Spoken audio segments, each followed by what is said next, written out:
Ketua Hiswana Migas Bali, Ide Bagus Rai mengatakan harga bahan bakar minyak yang akan mengalami penurunan pada pukul 00 WITA nanti malam diharapkan bagi anggota Hiswana Bali tetap menjamin keberadaan BBM di setiap SPBU agar tidak sampai mengalami kekosongan pada stok BBM, walaupun penurunan harga BBM ini bisa saja berpotensi mengakibatkan para pengusaha akan mengalami kerugian. Namun pihaknya akan tetap berusaha semaksimal mungkin untuk mengamankan kebijakan dari pemerintah.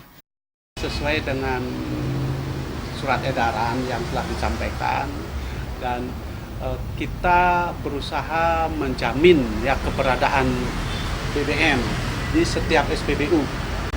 Ya, kita harapkan tidak ada SPBU yang kosong, walaupun potensial pengusaha itu akan mengalami kerugian dengan turunnya harga.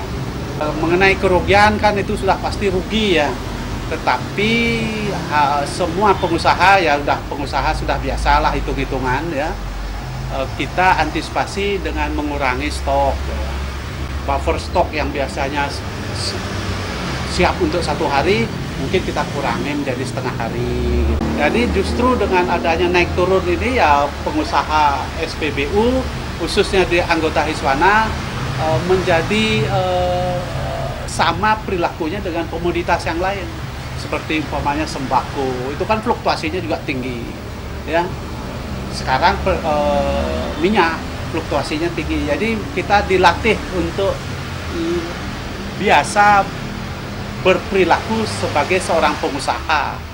Walaupun penurunan harga BBM yang berkisar Rp150 per liter untuk premium, Rp750 per liter solar diharapkan bisa berdampak positif terhadap perekonomian dan daya beli masyarakat di Indonesia, khususnya Bali.